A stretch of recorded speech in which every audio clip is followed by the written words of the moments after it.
Okay, hi guys. This is Oakville Wargamer Ryan and Oakville Wargamer Alex. How are ya? It is a Wednesday evening after work, and we're going to have ourselves a quick game of Arcane Legions, and we're going to film it for you. Here we have our terrain set up. Alex was kind enough to do this for us.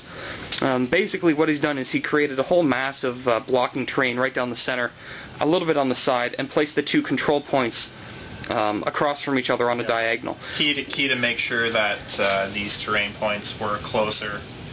We felt it was actually really important to have that. It creates a little bit of tension with the game. It's a typical bottleneck scenario. If you don't like playing bottleneck scenarios, guess what? Don't build one. Make an open field. You can do whatever you want. We just literally took these pieces out of anywhere, right? Right. We've got them from around your basement. Right. So basically what this does is it forces the opponents to choose to sit on this objective or to split their forces and go for the other. Or even, wrap around, but that's a long way to go. Anyway, so that's our terrain setup. Now, we've created a bit of a house rule where we get to roll off for what army we're going to use. So we're going to do... We'll point out to you, by the way, guys, what are house rules that we've came up with that haven't actually been able to figure out whether there's a rule. Some of them we've done that, right? Right. Can't figure out what a rule means or it's not clear. We just made it up. So we'll inform you guys from now on, because there are a few that we have come up with. Just it's important for you guys to know that it's not in the manual. Okay, fair enough. So what we're going to do is we're going to have a good old-fashioned little roll-off. So on the roll of a 1 or a 2, we're going to play Romans. Yep. 3 or a 4, Chinese. And 5 or a 6, Egyptian. Alright, so here we go. And... I am Egyptian. Looks like I'm a Roman. Alex is Roman. His preferred army. My preferred army, yes. Let's not talk about how the Chinese went. Okay, guys, so we'll set up and then update you at the beginning of the game. Alright, so here we are. We got the armies ready to go. We haven't deployed yet, but we took a detour. Quiznos break. I got a small chicken carbonara with sauteed onions on Parmesan oregano or Parmesan rosemary. And Alex, what do you have here, Ben? I have a large tuna sub. Nothing too exciting, actually. If I'd have known I'd been filming, I would have got like a massive steak sub or something. Yeah, we're just sitting here at 9:10, eating subs, listening to some ministry. Good night. We'll get back to you after we devour these things. Alright, so here we go. Deployment has been set up. It looks like Alex is playing the classic overloading a flank scenario. Any rhyme to reason, Alex? No, not really. I just feel like going, crazy and kind of blitzkrieging it. Now, I love playing the Romans for that reason. May I take a stab at making an observation that you put them on that side because the objective is closer? Yes. Okay, fair enough. Here's my deployment. I have 1 unit of Egyptian archers, Egyptian archers. The Egyptians didn't have enough points value to fairly combat the Romans, so I had to take an extra unit of Chinese archers. And then the standard overloading a flank. We have our 3 dice, we have our cards ready to go. The ministry is pumping. We're full of delicious Quiznos and garlic, Parmesan, oregano, cheese sauce. Don't forget the honey mustard. Oh, and honey mustard. Copious amounts of honey mustard. Yeah. Alright, here we go. We'll get back to you after turn 1. Okay, end of turn 1. Forces have moved up. He moved up here. Really nothing too special. I think you guys see more or less how this is going to pan out here. The bloodshed.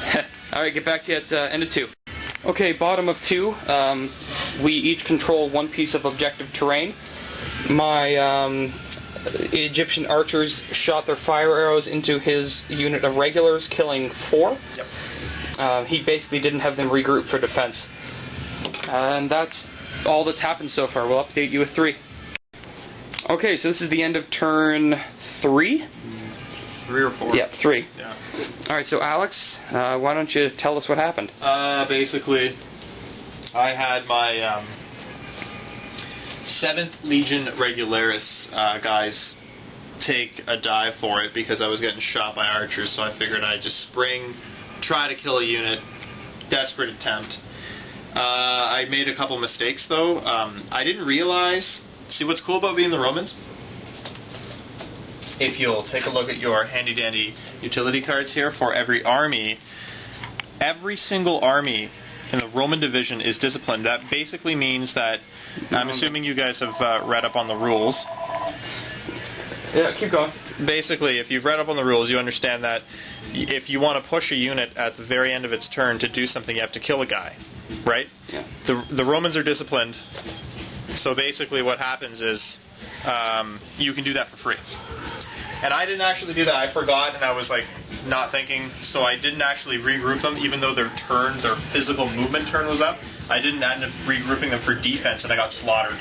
So they're gone. And that's a shame, because usually that's a capstone unit. Exactly. And they had, like, I could have easily gotten, I was rolling like 2 defense die. I could have gotten like maybe 5. 6, I think, against arrows. Exactly. So I totally botched that one. My fault, completely. I fired also some archers into these guys and ended up killing like 5 of them. Yep. So, which is great. Yep. But basically, at this point, I'm kind of hurting because I just lost a whole unit.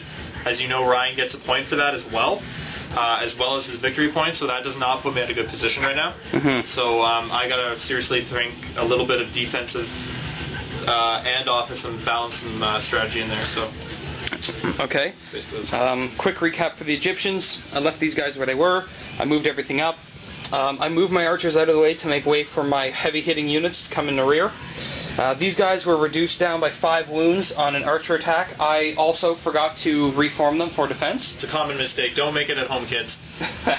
Basically, you're thinking so offensively. You know, I'm going to move these guys up. I'm going to attack. I'm going to take the objective. It's very easy to forget that he's going to retaliate as soon as I finish. Yeah, always have to think ahead.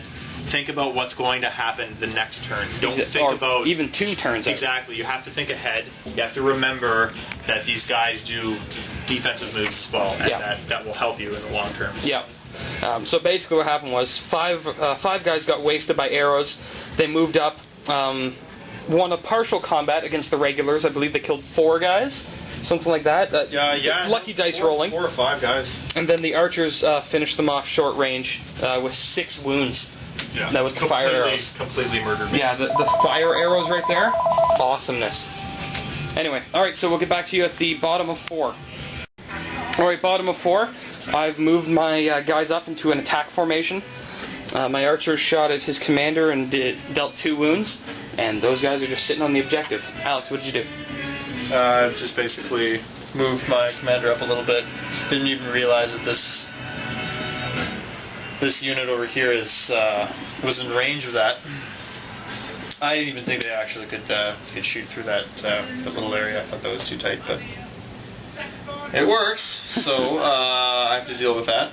You have a nice flanking setup right here, where you run into these guys and these guys. I'm thinking about basically trying to maybe surround him as he comes in. Like a pincer. Kind of. Yeah, except I'm not going to pinch you off completely. Like a pincer is like, I guess, when you pinch it, right? But, yeah, you're right. Basically try to just meet you head on so that I can create that bottleneck situation that becomes really advantageous for killing dudes, basically, because that's the objective. Alright, sounds good.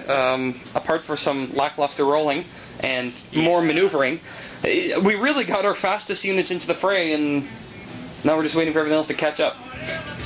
Oh, and in case you're wondering, we've switched from Ministry to the Blues Brothers. The best of the Blues Brothers collection.